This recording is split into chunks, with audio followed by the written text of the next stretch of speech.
നമസ്കാരം. പ്രവാസ ലോകത്തെ വാർത്തകളും വിശേഷങ്ങളുമായി സഹ്യ ഗൾഫ് ന്യൂസിലേക്ക് സ്വാഗതം.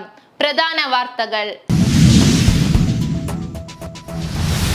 മസ്കത്തിൽ വീടിന് തീപിടിച്ച് 2 മരണം, ഒരാൾക്ക് ഗുരുതര പരിക്ക്.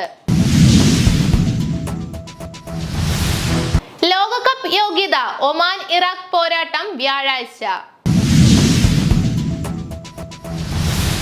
കുവൈറ്റ് ഹെൽപ്പ് ഡെസ്ക് പ്രവർത്തകർക്കും ആംബുലൻസ് ഡ്രൈവർമാർക്കും നോർക്കയുടെ ആദരം.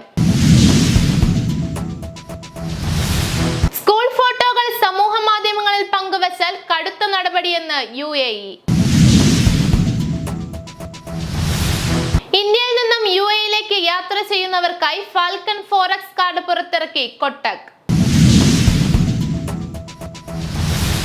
ലുലു എക്സ്ചേഞ്ച് 15ാം വർഷത്തിൽ. കനത്ത മഴ, മിന്നൽ, സൗദിയിൽ 5 മരണം.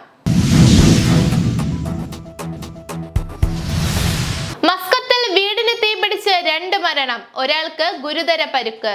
മസ്കത്ത് ഗവർണറേറ്റിലെ സീബ് വിലായത്തിൽ വീടിന് തീപിടിച്ച് 2 മരണം, ഒരാൾക്ക് ഗുരുതരമായി പരിക്കേറ്റു. പരിക്കേറ്റയാളെ ആശുപത്രിയിലേക്ക് മാറ്റിയതായി civil defence and ambulance authority അറിയിച്ചു. തീപിടുത്ത കാരണം വ്യക്തമല്ല. താമസ കെട്ടിടത്തിനുള്ളിൽ നിന്നും തീ ഉയരുകയായിരുന്നു. ഫർണിച്ചറുകളും മറ്റു ഗൃഹോപകരണങ്ങളും ഉൾപ്പെടെ നിരവധി സാധനങ്ങൾ കത്തി നശിച്ചു. മരിച്ചവരെ കുറിച്ചോ പരിക്കേറ്റയാളെ കുറിച്ചോ കൂടുതൽ വിവരങ്ങൾ അധികൃതർ പുറത്തുവിട്ടിട്ടില്ല. News desk Sahya news, Muscat. ലോകകപ്പ് യോഗ്യത ഒമാൻ ഇറാഖ് പോരാട്ടം വ്യാഴാഴ്ച. ലോകകപ്പ് യോഗ്യതയുടെ 2ാം ഘട്ട മത്സരങ്ങൾക്കൊരുങ്ങി ഒമാൻ. ഈ മാസം 5-ന് ബസ്രയിൽ ഇറാഖിനെതിരെയാണ് ഒമാന്റെ ആദ്യ യോഗ്യതാ മത്സരം. ബസ്ര രാജ്യാന്തര സ്റ്റേഡിയത്തിൽ ഒമാൻ സമയം രാത്രി 8 മണിക്ക് മത്സരം ആരംഭിക്കും. മത്സരത്തിനായി ടീം നാളെ ഇറാഖിലേക്ക് തിരിക്കും.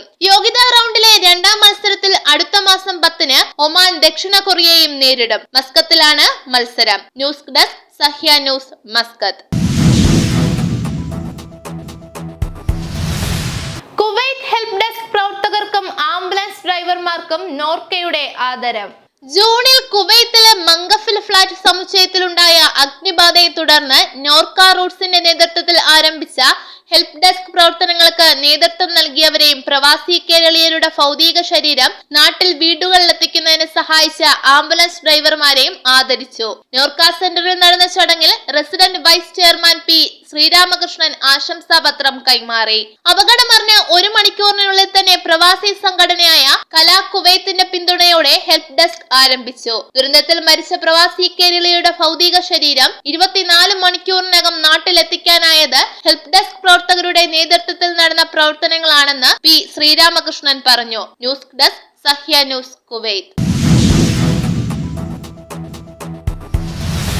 സ്കൂൾ ഫോട്ടോകൾ സമൂഹ മാധ്യമങ്ങളിൽ പങ്കുവച്ചാൽ കടുത്ത നടപടിയെന്ന് UAE. സ്കൂൾ ഫോട്ടോകൾ സമൂഹ മാധ്യമങ്ങളിൽ പങ്കുവെക്കുന്നത് സ്വകാര്യതാ നിയമങ്ങളുടെ ലംഘനമാണെന്നും കുറ്റക്കാർക്കെതിരെ കടുത്ത നടപടി ഉണ്ടാകുമെന്നും UAE. പുതിയ അധ്യയന വർഷം ആരംഭിച്ച പശ്ചാത്തലത്തിലാണ് സ്വകാര്യതാ നിയമങ്ങൾ ലംഘിക്കുന്നതിന്റെ ഗുരുതര പ്രത്യാഘാതങ്ങൾ നിയമവിദഗ്ധർ വ്യക്തമാക്കിയത്.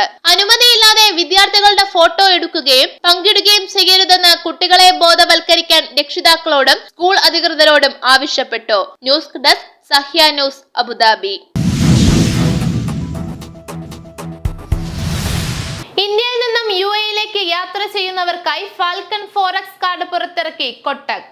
ഇന്ത്യയിൽ നിന്നും UAEയിലേക്ക് യാത്ര ചെയ്യുന്നവരുടെ എണ്ണം വർദ്ധിച്ചു വരുന്ന സാഹചര്യത്തിൽ യാത്രികർക്കായി single currency prepaid 4X card അവതരിപ്പിച്ച് Kotak Mahindra bank. Kotak Falcon card എന്ന പേരിൽ പുറത്തിറക്കിയിരിക്കുന്ന കാർഡ് സുരക്ഷിതവും ഉപയോഗിക്കാൻ സൗകര്യപ്രദവുമാണ്. 20,000 രൂപ വരെ ഓഫറുകൾ വഴി ലാഭമുണ്ടാക്കാനുള്ള സൗകര്യവും യാത്രികരായ ഇന്ത്യക്കാർക്ക് കാർഡ് ഒരുക്കുന്നു. News desk Sahya news, Dubai. Lulu exchange 15ാം വർഷത്തിൽ. ഡിജിറ്റൽ പണമിടപാട് രംഗത്തെ സ്ഥാപനങ്ങളുടെ നേതൃപദവിയിലേക്ക് ലുലു എക്സ്ചേഞ്ച് ഉയർന്നതായി Lulu financial holdings managing director Adeeb Ahmed പറഞ്ഞു. വിവിധ ധനകാര്യ സ്ഥാപനങ്ങളുടെ ഡിജിറ്റൽ ഇടപാടിനുള്ള സൗകര്യവും ലുലു എക്സ്ചേഞ്ച് നൽകുന്നുണ്ടെന്നും അദ്ദേഹം പറഞ്ഞു. അബുദാബി അൽവഹദ മാളിൽ ലുലു എക്സ്ചേഞ്ച് 15ാം വാർഷികാഘോഷം ഉദ്ഘാടനം ചെയ്യുകയായിരുന്നു അദ്ദേഹം. 2017 ആരംഭിച്ച ലുലു മണി ആപ്പ് വഴി ഡിജിറ്റൽ ഇടപാടുകൾ ശക്തമാക്കാൻ സാധിച്ചതായും പറഞ്ഞു. News desk Sahya news, Abu Dhabi. കനത്ത മഴ, മിന്നൽ, സൗദിയിൽ 5 മരണം. ശക്തമായ കാറ്റിലും മഴയിലും മിന്നലിലും സൗദി അറേബ്യയിൽ 2 വിദേശികൾ ഉൾപ്പെടെ 5 പേർ മരിച്ചു. 2 പേർ മദീനയിൽ ഒഴുക്കിൽപ്പെട്ടും അൽ ആരദിയ, റംലാൻ എന്നിവിടങ്ങളിലായി 3 പേർ മിന്നലേറ്റുമാണ് മരിച്ചത്. യമനിൽ നിന്നുള്ളവരാണ് മരിച്ച വിദേശികൾ. കാറ്റിൽ വിവിധ പ്രദേശങ്ങളിലെ വൈദ്യുതി പോസ്റ്റുകൾ നിലം പതിച്ചതോടെ ഏതാനും ഭാഗങ്ങളിൽ വൈദ്യുതി മുടങ്ങി. News desk Sahya news, Riyadh.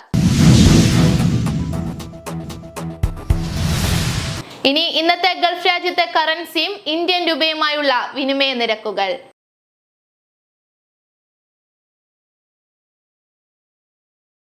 ഇന്നത്തെ ഗൾഫ് ന്യൂസ് ഇവിടെ പൂർണ്ണമാകുന്നു. ഗൾഫ് ന്യൂസ് വീണ്ടും നാളെ ഇതേ സമയം. നന്ദി, നമസ്കാരം.